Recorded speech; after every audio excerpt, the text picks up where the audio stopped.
Hi everyone, it is Mickey here, and I'm back with a second video in a series where I turn this little record player album into a journal. Now, I have actually bought this a couple of months ago, but I've held back on publishing the first video in the series because, well, I needed to have time to get to this, and I was busy with all sorts of other projects and so forth. And so I have now published the first video, and I'm showing you the second video, but it's actually been, well, it's a passage of months actually. Now I've been a bit under the weather, so I have not been able to make videos for a while, but this is the perfect opportunity then, or it was the perfect opportunity for me to get things in order with this journal. So this is what the journal looks like. And I've simply removed the LPs, the record players, from the pockets. And what I've been doing is this. I have taken 12 by 12 inch scrapbook papers, and I have cut them to size and turned this into little mini journals. Now, I have deliberately looked for thinnish papers that's printed on one side only, and as I develop this journal, that will become a little bit clearer to you. Right now, the stark white is probably not the most attractive images to look at, but I also wanted the white pages on this side. It makes it easier to write on, and so there's your first clue. There's going to be some writing space here, and I've got ideas for this side as well, but yeah, well, you know, all in due time. Now, when they go back in the pocket, I turn them upside down simply because I want this binding to be on this side. Now, I'll do a quick flip through of these journals, these mini journals. They each are bound with 12 pages, one-sided pages, and then they have a double-sided page on both ends that serve as a kind of a cover page. Now there are 12 of these pockets, each with 12 pages inside them. So that's 144 scrapbook pages. Each has 2 cover sheets, so that's another 24.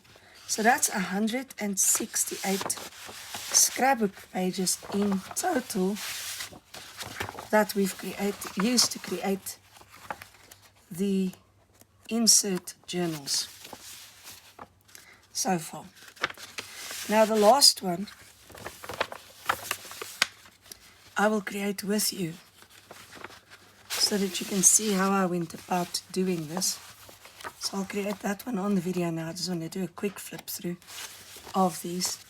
Naturally, we're going to stop at these and spend more time on them as we develop this series. Now, I've also looked at finding a variety of different styles of paper. And so this quick flip through, if you pay attention to that, you will see there's all different styles of papers, different color schemes going on. And that's part of the challenge to myself, to not make this too predictable, too much of the same. It becomes a bit mundane that way, and I need to keep things interesting for myself, and I suppose for everyone else as well. Oh, there are lots of these. Now it took me quite a bit. These are interesting papers. They've got this glitter paper, and they've also got the velvet paper. So this one is much more tactile than the others. I have some of these kinds of papers in the others, but this is my tactile collection. Well, they will all be tactile by the time I'm done, I'm sure. I like to sort of consider all sorts of things. Okay, ooh, like these. So you can see the wide variety. Almost at the end, almost at the end. Hang on, let me just turn that one. Okay.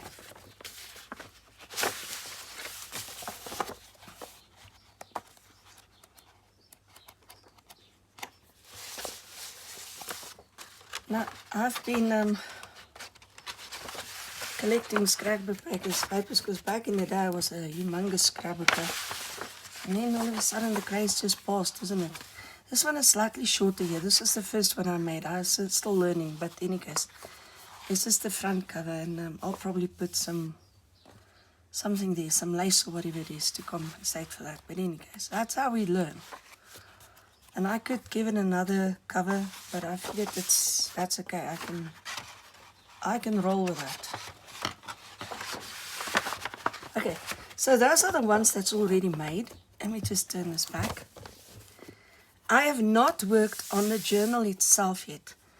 And obviously that's also going to develop in time. But I'm now working on this last one that goes in here.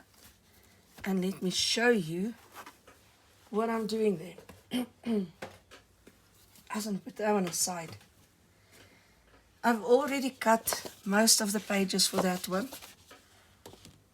But here goes. The last of the pages.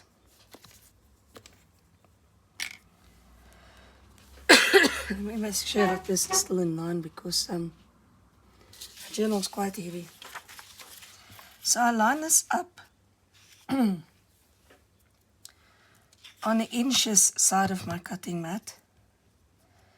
And I line it up on the 1 inch line here at the bottom. And of course on the side. Now the reason I'm using the 1 inch line is this. I want to cut at 10.5 inches. I want this 9.5 inches in height. But my 9.5 inches on the cutting mat doesn't bring me to a proper line. Because the developers of this mat decided to have that in the center of the mat. It's such an irritation. In any case, I have so often found it with all these cutting mats, all of them. It doesn't matter who it is that manufactures them. They all do that, and it all ends up in the space where you want to cut. Anyway, so I just move it 1 inch up, cut off the top, so it's 9.5 inches. And then I want this at 11.5 inches in width. So I just cut, oh my goodness. Well, that's fortunate, because I had it misaligned. Now that is very fortunate. It was supposed to cut there. And the reason it is cutting there, even without a ruler, is because I have been cutting 100, and what did I say, 140, well, this is 147. 146 of them.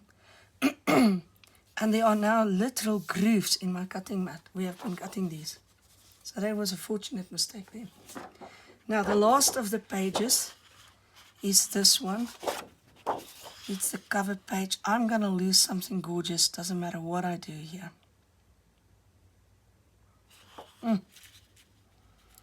Let's see what is the best.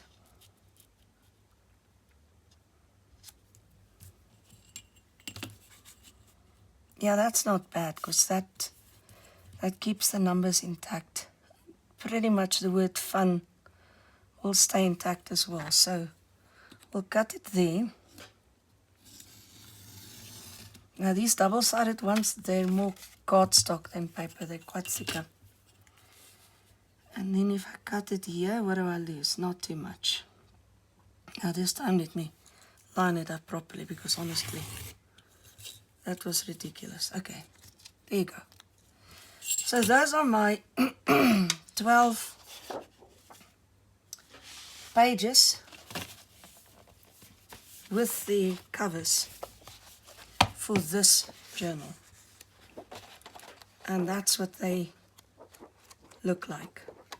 Now, these offcuts, I now need to find an offcut that I can use for a spine binder. Spine binder, I don't know if there's a better word for it. This one, maybe a little too white. This one could work nicely. This side. Yes, and that side. Something else, maybe that one.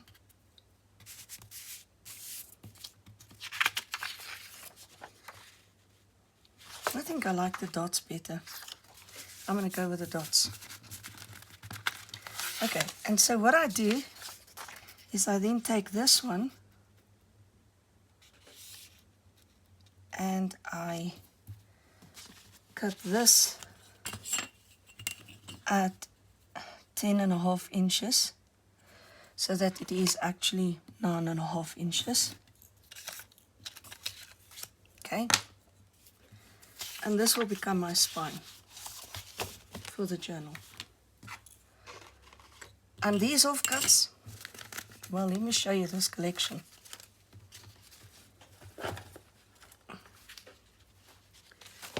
I will be using them. These are all the offcuts from this project alone. But I will be using them. I'm keeping them separate here on the side. Okay. Our next step is to take this page, this little piece, and fold it in half, lengthwise.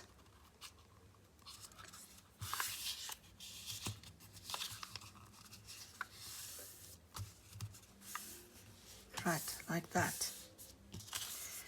Then I bring in my corner rounder, and on the 7mm rounder, I just round these two. It's the open ends. That one didn't.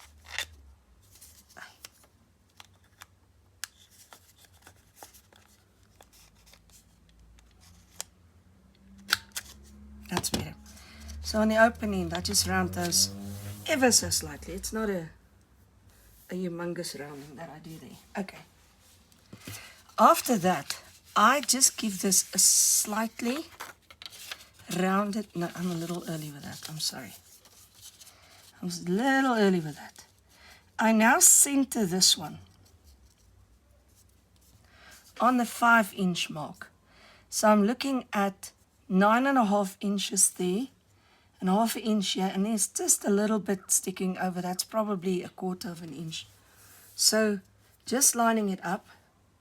Then I bring in my ruler and I line it up on the 1/2 inch line. And with my pencil, I mark on 9 inches, 7 inches, 5 inches, 3 inches, and 1 inch.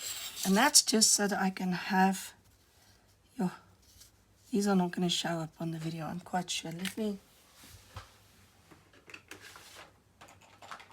Now this is simply for the sake of the video.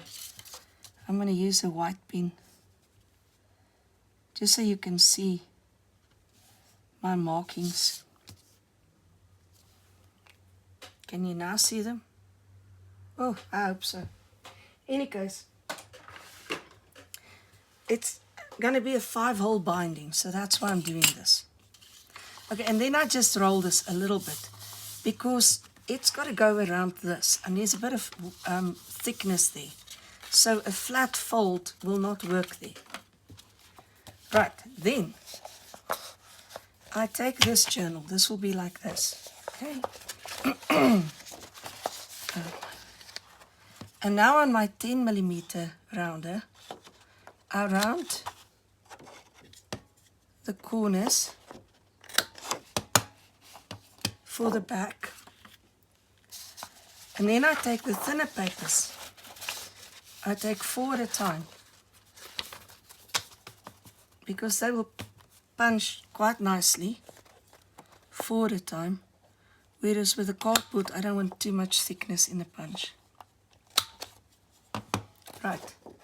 And they go with the white side up, the ugly side.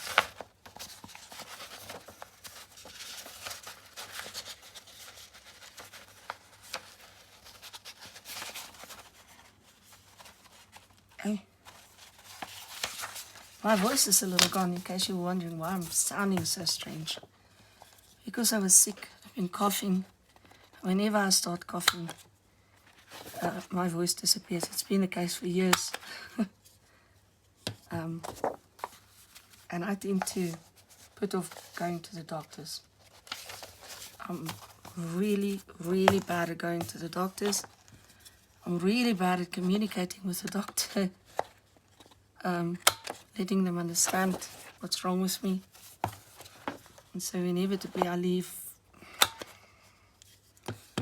with no success. Okay, anyways, this is my sad story. I don't take being sick too seriously, and I think the doctors don't either. It's my fault, it's not theirs. Anyways, so that's just rounding the corners. Now I was really just distracting you a little bit, so you wouldn't get bored by me just punching corners or rounding corners. Now, with everything in place like that, we are now going to punch holes. My apologies. Okay. Here's a curiosity for you. The handle is sliding off on this thing. So I'm just sliding it back on.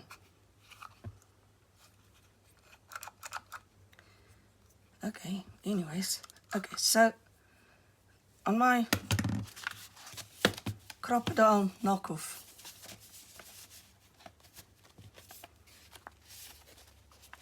I am centering all my pages. And now I'm looking for those white spots that I've marked. Let me just, why am I struggling with this last one? I don't know. Okay, I'm centering that white dot and punching. Centering the white dot and punching. Centering and punching. Right, and to this side. Centering and punching. And yet again. Centering and punching.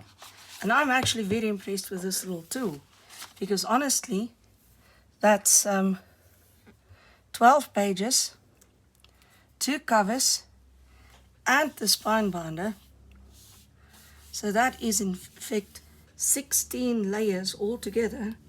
But this thing punches actually quite easily.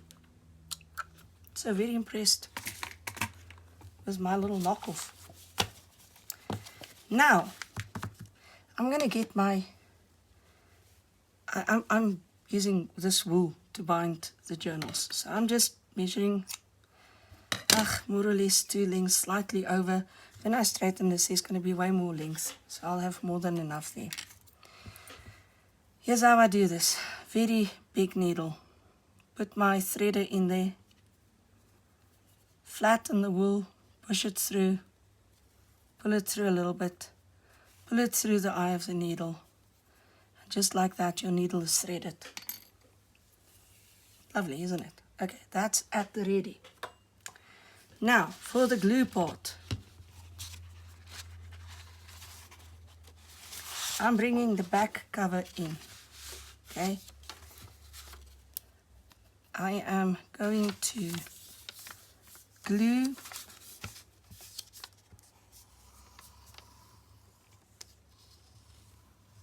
this to the spine, well, to form the spine.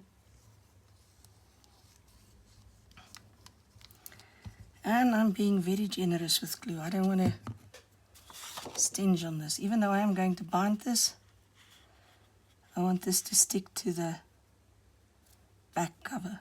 And then I just line up my holes.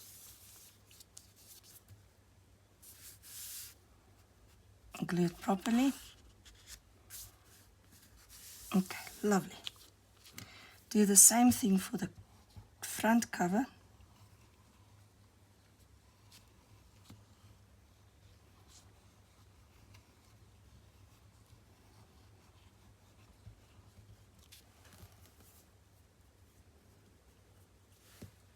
Put the glue away. Done with that. Okay, and now we bring in the front cover. Line up the holes. Just lovely. I've got a bit of spillage here, so I'm just going to pick that up and put it there. Now, my pages. Okay. They come in here, And I'm sort of lining them up with the holes, but they'll pull straight just now when I bring everything together. Okay, right. Now, the needle is ready. We go from the cover side because we want the bow on this end. From the front cover side, we go through the middle hole. Okay. To the left, well, or to the right, but I'm going to go to the left. In from the back, in from the front. Then, again, back in here. In from the back. Skip the middle, see? In from the front. Now I just need to make the tail end shorter. In from the back. In from the front. And come in by the middle part from the back. And then pull everything tight. I always make sure that I end on both sides of this. So I tie a double knot over that center one. And then I just make a little bow. These might not stay bows, but for now they will be bows. And cut off the excess. And just like that, the little journal is bound and can go into its place in the bigger journal. And you can see I've been making 12 of these because this last one went real quick. Oh, okay, all the pages were cut upside down so that the bow ends at the top. That's why I think I won't keep them bows. I'm thinking of making them dangles, but that will be towards the end of the journal making. That's it for now. I don't even want to say what I'm going to tackle next. I know what I want to do, but well, we'll see. My whims change day by day, but I will be sharing videos with you on and off in this little series as I progress with this journal. Don't you think it's lovely already? I think it's so gorgeous. In any case, it is turning into something spectacular. So for now, I'm going to say cheers till the next video. See you then, guys. Bye.